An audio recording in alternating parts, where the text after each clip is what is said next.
On the panel, we have Tony Gurnee, CEO of Ardmore Shipping, Carlos Balestra de Mottola, CFO of D'Amico, Kevin Kilcullen, CFO of Diamond S Shipping, and Robert Bugbee, President of Scorpio Tankers. So starting with a little bit of background before we get to what is going on in the markets right now.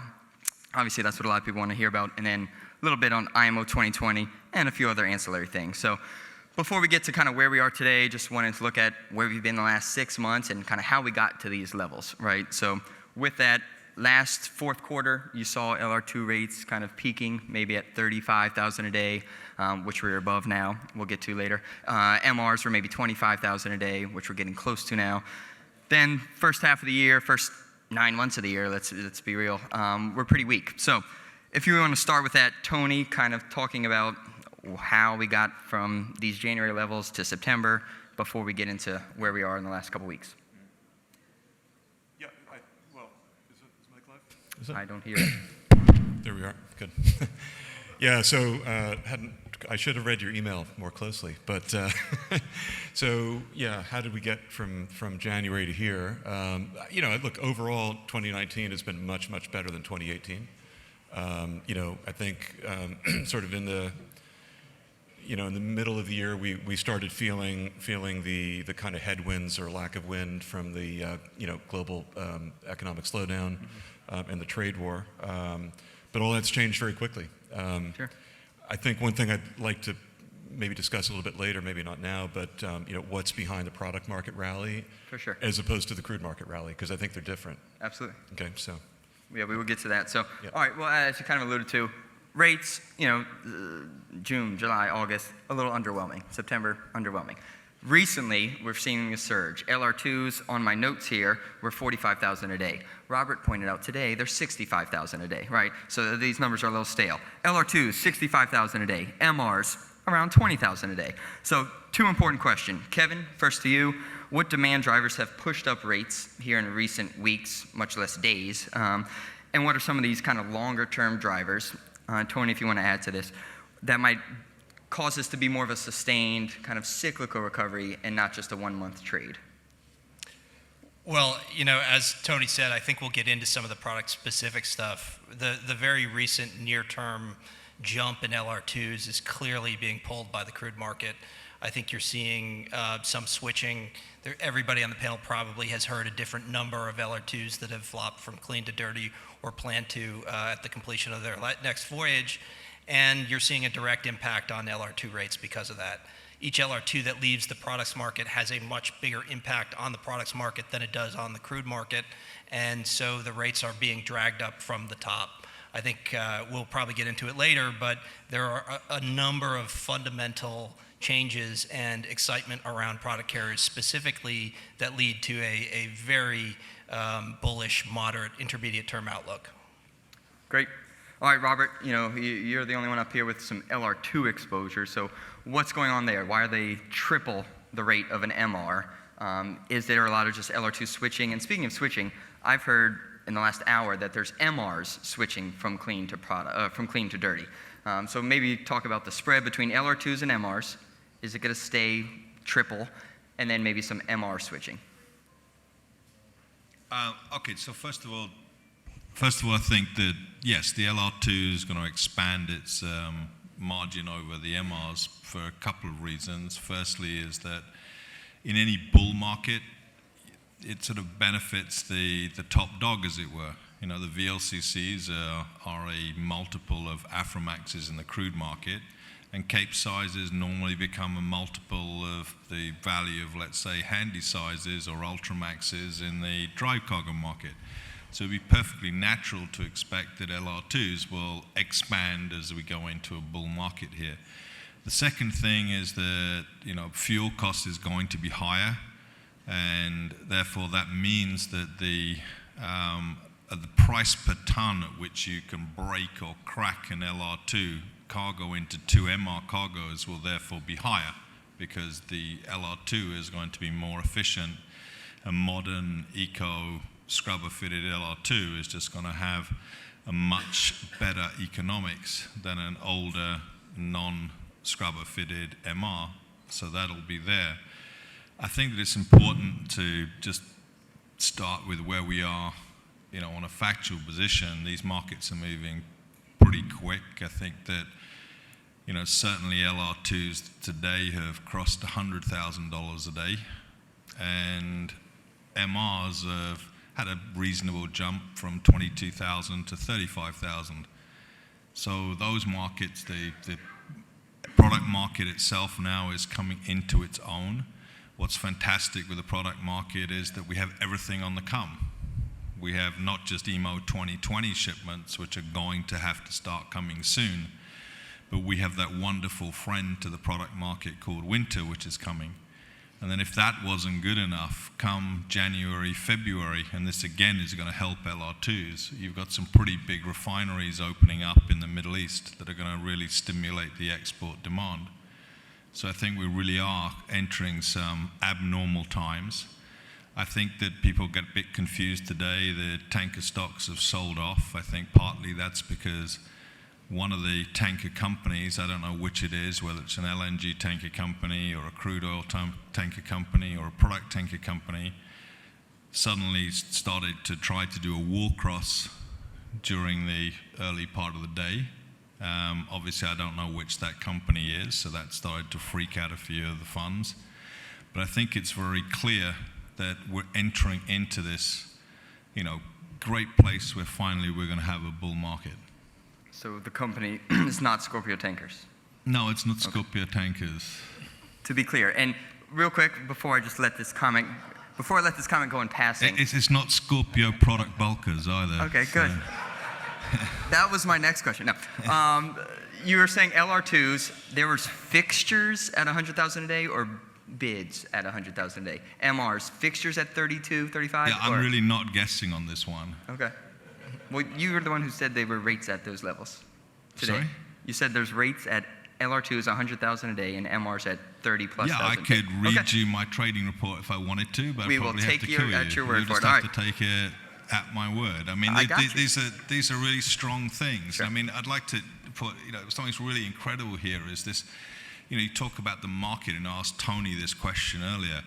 I mean, my God, even in August was twice what it was last year. This market is climbing. It will climb the wall of worry. All the stocks that all four of these companies' stocks are going to be significantly higher before the end of this year. When I mean significant, we're talking 50%. It's important to understand they're climbing the wall of worry and ignorance. You guys don't know what's going on out there, and you're worried. Okay? So 5 weeks ago, it's important. 5 weeks ago, the conversation was this: Robert, LR2s are only 18 a day. We have 20,000 a day in our fourth quarter model. When are you going to get worried that rates won't actually be good in the fourth quarter? That was 4 weeks ago. Okay. 2 weeks ago, it was rates are now 35. They can't go any higher, can they? How long will that take?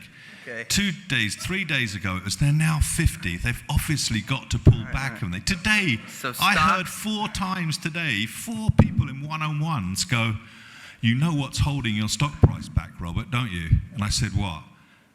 "Your rates are too high." All right. So what are you going to give us today? Got it, okay. So stocks going up 50%, we should all buy call options expiring in January. Taking someone's lead. Refinery throughput capacity fell dramatically in the first half of the year. IEA expects it to increase 3 million barrels a day in the back half of the year, right? Carlos, are you currently seeing a lot of these kind of refinery maintenance finally ending? As an analyst, I've been saying refinery maintenance is deep, it's extended, some of the biggest and most barrels offline we've ever seen. It's going to come back. It seems like it's coming back. Have you been seeing this? Yeah, no, and it's what's exceptional about this year is that we had Q2 and Q3 this year where refining throughput was actually lower than last year. We had very extended refinery maintenance in the spring. And despite that, markets, they were not brilliant in the first half of the year, but they were definitely much better than last year. And this time last year, the markets were at the worst level. I mean, this is usually the fall maintenance period, and the MRs were trading at around $8,000 per day, and the crude was starting to rally in the beginning of October, and then the MR started rallying the product tankers in the beginning of November, 1 month later, around 1 month later. So it's extremely exceptional that we are already at these levels now. I mean, this is extremely bullish. And of course, it is also related to the fact that the extended maintenance in the spring means that the maintenance now in the fall is shorter. It was brought forward a bit. So yes, refining volumes are starting to increase, but they're only just starting. So there's a lot more to come. And the increase in throughput expected between October and December this year is of around 4.2%. So in a couple of months, volumes increased by 4.2%. We have to see that happen still. Sure. So imagine when that happens, and imagine when the bad weather kicks in, which it still hasn't, and it slows down our vessels and creates congestion. So all of that will make for an exceptional market. Sure. All right, another big driver of demand is inventory, either building or drawing, right? So in 2015 and maybe 16, you saw a lot of inventory building, rates went up, inventories got built, then they said we don't need any more of your shipments. So rates obviously fell off. Where has kind of the inventory stocking, destocking, restocking, where are those current levels? Are they building? Are they being reduced? Tony, any insight on current inventory Again, I should have levels? read your email a little more carefully. Come on, I sent you these. You should know these. I get it. Well, I'm not sure it's really relevant anymore. Okay. Because of IMO 2020. Okay. So what I wanted to point out earlier, and I think Robert and I are in full agreement, that there's a lot of things other than the crude uptick that's actually behind the product tanker situation right now. Well, I just thinking through in the last couple of days, what's happening. So I think the rates that Robert mentioned are we're seeing as well. So the latest reports are indicating that rates are very close to 30,000 a day for MRs in the east, okay, and there may be 21,000 a day in the west. So that's a dramatic improvement. I don't think enough LR2s could have switched over to dirty yet to have that kind of impact. I think it's greater cargo flow, and if it's cargo flow, it's IMO 2020. So our thinking is that obviously the crude market's being driven very heavily by the situation with Costco, et cetera, right? But I'm not sure much of that has spilled over yet to the product side. What's really driving products is IMO 2020, and you're coming up to a seasonal period of increased demand, and you have the Middle East tensions in general. Sure. So in terms of what the question about inventories, we're going into a phase where there's increased demand anyway, and on top of that, you're probably talking about a requirement for another 2 million barrels a day of refinery throughput to meet the IMO 2020 demand. Wow. And everything that's happening right now suggests that the demand for compliant fuel and middle distillate, basically, is going up. You've got a stronger market, therefore you have higher speeds and greater fuel consumption. You've got fewer scrubber installations, right? So it seems, and we're also hearing people are just tending more toward just using gas oil initially, right? So all the indications are for a significant increase in demand for middle distillates and refinery throughput, and that's going to create price volatility and cargo movements. Sure. And we think that that's actually what we're seeing now. Okay.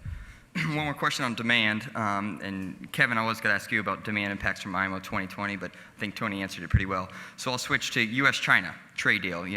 Obviously, global trade is key for international product tankers. As such, Kevin, how would a U.S.-China trade deal impact the products tanker market?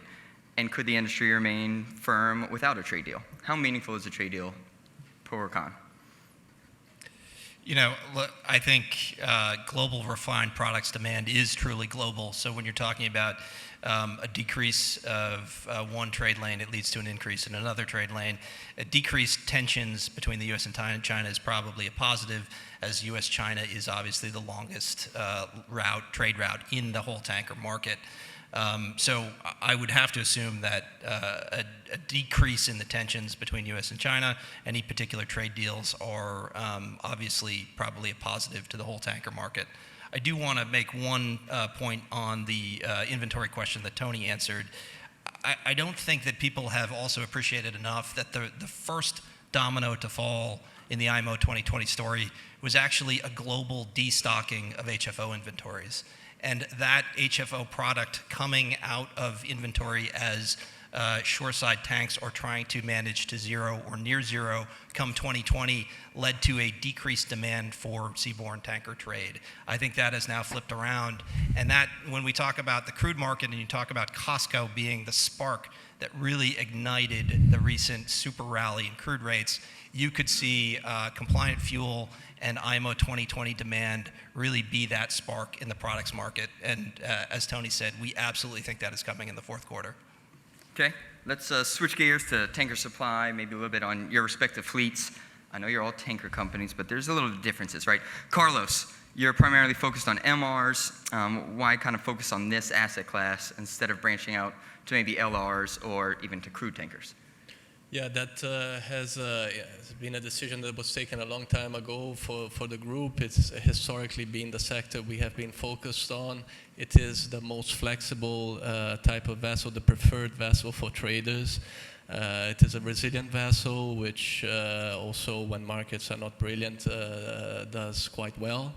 But we are also looking at the larger vessels, and in the last new building program where we ordered 22 vessels, we did order 6 LR1s, and we do see that we see an increasing market for the larger vessels, longer trade routes, and so yeah, we are positive, of course, also on the larger vessels. And, okay. Yeah. Thanks. Kevin, Diamond S is the only company on this table that has crude and products tankers. So what are maybe the benefits to fleet diversification?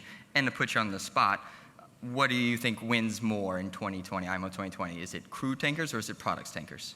I think the tailwinds are there for the entire tanker market. And we firmly believe that all tankers move the same direction over the long term. We think both the crude and products markets are set up to be a multi-year positive cycle that should result in healthy earnings, I'd say, from VLCCs all the way down through chemical tankers. Okay. All right. On the ordering side, new building orders have fallen in recent years, especially year to date. Order book to fleet ratios are maybe 8% in refined products. That's like a 15 to 20-year low, to put that in perspective. So what, if anything, is going to keep this ratio from getting back to 15, 20, 25%? Is it the lack of shipyard capacity, access to capital, owners looking at the next 18 months and liking it, but not sure about 2021, environmental regulations, a combination? So I'll give this one to Robert. Thoughts on that? Ordering, is it going to get to 20% order book to fleet ratio? At the moment, everything's constrained, right? You know, as I've said many times before, and I'll say it again, ship owners as children, we won't change. We love new toys, like new ships, like ordering new ships in the long term. Right now, we're constrained. We don't have any money. There's not a reason to do it. The returns are better that we don't order. There's not the credit there. And the major product tanker owners don't have a will to do that or a reason to do that. And whilst the cash flow and the capital component is there, you're not going to get big ordering. At the end of the day, it's going to be up to you guys. You guys are going to be tested first.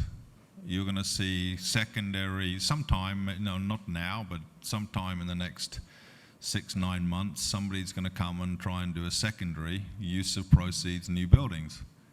If you fund it, okay, good luck, right? Even worse than that, you might even get a new IPO where the entire funding is for new buildings. So you guys will have a vote in this. So you can constrain the tap of equity really well to new buildings and keep that order book disciplined by simply not funding companies that have use of proceeds and new buildings. Okay.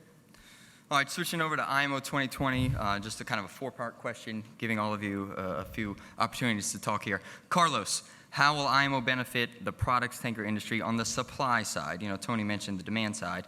On the supply side, is it going to be decreases in speeds? Is it going to be accelerated scrapping? Probably not at these levels, right? Is it going to be, new building orders for fuel-efficient vessels with scrubbers? What's going to happen to the supply side based on IMO 2020? No, I think IMO 2020, the biggest impact is definitely on the demand side, not on the supply side. But definitely higher bunker prices should lead other things being equal to maybe some slower speeds. But that is probably not going to be the case because it's also a function of the earnings potentials of the vessel, and we expect a very strong market next year. So we don't think the vessels will be going slower because of IMO 2020. We don't expect a lot of scrapping because we expect the markets to be great. So the scrapping is a stabilizer when markets are weaker. That's why scrapping this year went down drastically relative to last year because markets were better and because there is an anticipation of an even stronger market next year and the year after that. So. Sure. All right, Tony, I know you've mentioned this in the past, but we have some fresh faces in the audience. So why is Ardmore not installing any scrubbers? That's a trick question, isn't it? Yeah, Nicholas wanted fireworks, so I'm trying to get some debate Well, here. let me just say politely that last year we were a little capital constrained. Fair. So that's it. Excellent. But Short and can we sweet. talk about IMO 2030? Absolutely. Enlighten us. Because all the Enlighten us. attention's been on IMO 2020. I think a year from now we're going to be talking about IMO 2030. And this feeds into the question, why aren't we all like lining up to order ships? And the reason, in addition to all the reasons that Robert mentioned, a big one is we don't know what to build. And in reality, the Tier 3 design that we'd have to build today, it's not a very attractive design. It's less fuel efficient, the operating costs are higher. So you can probably still find a Tier 2 engine, but it's getting a little dicey. They were phased out 4 years ago, right? So we're kind of waiting for clarity from the IMO about what is the design for the future. Okay. And also the fact that we're hoping we have a powerful market for the next 2 years, but if you order a ship today, when do you get it? Right? 2 I think years, we've yeah. kind of learned our lesson, in that regard. So I think there are a whole bunch of constraints, which is actually, extremely bullish, because in the end, that's how shipping upturns are killed off, right? Right. And this time might be different. It's fair. So. Good color. Kevin, we're hearing obviously a huge increase for demand in VLSFO, probably starting in November, as the vessels, the vast majority of which will not have scrubbers, need to switch to compliant fuels. So this new VLSFO, we know MGO is purely on products tankers. We know HSFO is a crude tanker trade. The VLSFO, is it going to be crude tankers? Is it going to be product tankers? Who's carrying the VLSFO? It will most definitely be a product tanker trade. It will probably, certainly the long haul will be a large product tanker trade. I think, though, it ultimately benefits the entire product tanker chain because a lot of when we think about blending components to create VLSFO in different places in the world will certainly trickle throughout product tankers from MRs all the way through LRs. All right, fair. All right, recently there's been a lot of discussion about shipping sector regarding consolidation, right? Some big deals have been made. Robert, at the end of the table here, you purchased, 4 LR2s, 15 MRs from Trafigura recently, so I'll let you kind of start on this. What is the outlook, maybe the potential for further consolidation within the products tanker sector? Poor. One more time? Poor. Poor, okay. Poor. Elaborate. You're not a man of not willing to talk. Because everybody now is going to make a stack load of money. So you removed one of the major incentives to consolidate, which is poverty, Okay. right? So the deal we did was a pretty special situation where you had a major trader and a major owner together, doing something where it was a win-win position. Now, none of the other players in the tank, and I'm talking the whole tanker space here, whether or not it's crude or whether or not it's products, where's the leverage to do that? So first of all, this is at the moment. So stocks are massively undervalued across the space. So any board can say, I see your stock offer, but why should I take your stock offer unless it's at a big significant premium to my closing price? Because my stock is not really reflecting what's going on in the spot market. So you're in a point of time for the next 4 or 5, until the stocks actually move up significantly, where there's unlikely, I think, to be a reason for consolidation. And we're certainly seeing a kind of slowdown in S&P activity as the bid-ask spread has expanded, right? Buyers want to buy in the last 12 months. Sellers want to sell in the next 12 months. So that's understandable. All right, we're doing a lightning round. We've got 5 minutes. So please answer each question with one sentence, ideally even one word. We're going to start down here and go this way. Tony, you first. Everyone's answering every question. What will products tanker ton-mile demand growth be in 2020? From 2019. Correct, year over year.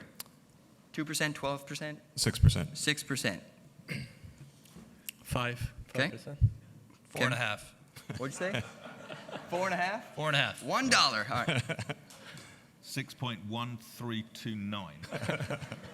Now we're talking. All right. We're reversing it. Products tanker net fleet growth be in 2020, year over year? 0. 0. On a commercial, on a actual vessels in the water basis, not Sure. talking about ships delivered, but if I net off those that Net. have gone to crude and those that are in the shipyards doing scrubbers or maintenance or move because they have to go out of the premium trade because they're 15 years old, right? Remember, there are a lot of ships turning 15 years old over the next, year or two. So 0. Sneaky answer. All right. I'm talking about deliveries minus scrapping. I'm talking about, who cares about that? Okay, I fine. I care about the effective supply in the market. So we talk right 0. now. All right, I got your answer. No, we'll do a little bit of, look, 16, I think we'd all agree that at least 16 LRs have turned dirty. Yep. In the last few weeks, at least 16, okay? That represents 8% of the actual LR2 fleet that is in the water.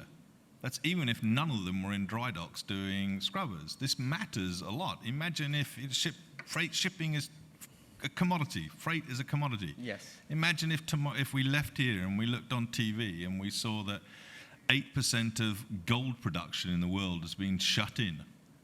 What's going to happen? Okay. I baited you into that, so You did bait me. I That was your understand you own gave me fault. more than one word. I will Right. excuse you. Kevin. I think the unnuanced answer is pretty exciting as well. I think it's something like 1.5%, 2% net fleat growth. Excellent. Deliveries less scrapping. Getting closer to one word. I'll make it really short. I agree with Kevin. The simple answer is that, not the sophisticated answer that Robert gave. So, yeah. 1 to 2%. Is this what I'm hearing? Yeah, one, Okay. one and a Fair. half. Yeah. Tony? 1.853%. Oh, now we're going to like 1,000th place. All right. What will the average VLSFO, HSFO fuel spread be in Singapore? This is like very detailed, I know. For full year 2020. So we're taking the average full year VLSFO price, HSFO price in Singapore, and subtracting the two. 150. Great answer. Thank you. Go. Based on the forward curves now, I would say an average of around 230. 150, 230. Yeah. Continue. 200. You can do it, Robert. Just give me a number. 350. Ooh, I like it. With the scrubbers, I see ya. All right. If an investor, That's conservative. okay, I'm starting to agree. I was at a few conferences in Houston last week, and they were saying, yeah, we're going to have huge blowouts in the first quarter at least, and it'll trend. Secondly, or fourthly, I don't know, we have 2 minutes left. If an investor gave you $50 million in cash, or maybe not, I'm going to scratch that. You're going to get $50 million in free cash this quarter, right? What are you going to do with it? Are you going to do, and you only have 4 options, so I know you've had some wild answers in the past. We're going with 4 options. Buy secondhand vessels, order new builds, repurchase shares, pay down debt, or order scrubbers, because you said you were capital constrained. So we'll give you 5 options. Robert, one of those 5. Pay down debt. Thank you, sir. Kevin. Yeah, we would pay down our revolvers to not lose the capacity, but still delever in the short term. Okay. Bringing it down. Yeah, for us, delever and then buy back shares because they are still, 10 days ago, we were, that the answer would have been even stronger. But over the last 11 days, our shares traded up 50%. So, but they're still at 35% discount to NAV. So buying back shares makes sense, yeah. And tell the people your ticker for those who don't know. DIS.MI. There you go. All right, Tony. It's changing. Things are evolving almost like as we sit up here. So probably pay down debt. Pay down debt. All right. But that So might a change. lot of delevering out there. Okay. What will the average spot, Tony, starting with you, what will the average eco MR spot rate be for the full year 2020? You know, there's Bloomberg headlines this morning. Rates are unsustainable at these levels. Of course they're unsustainable at these levels, right? No one's questioning that. But where will the average be for the full year of 2020? Currently, let's just use it as 20. I know there's some fixtures at 30. Let's just say it's 20 right now. Full year 2020 eco MR average. 26,500. Ooh, this is like Price is Right. Go for it. 26.5. 20,000. 20? Yeah. Fair. 27.5. Ooh. 27. 55. Sorry, go ahead. I don't want to answer for you. We don't give guidance. What'd you say? I missed it. I didn't get it either. Two of us didn't get that. He doesn't give guidance. He doesn't give guidance. We're just asking for an expectation or an estimate. Okay, we'll go with that. I'm out of time. Y'all got to give me 2 more minutes here. What will the secondhand price, this isn't guidance, I guess, secondhand price for a 5-year-old MRB at the next Capital Link NYSE forum, plug here for Nicholas, there's going to be another one of these in March or April, stay tuned, 5 or 6 months from now, what will the secondhand price for a 5-year-old MRB last done, not the bid-ask spread, last done in March, current price, we'll call it $32 million.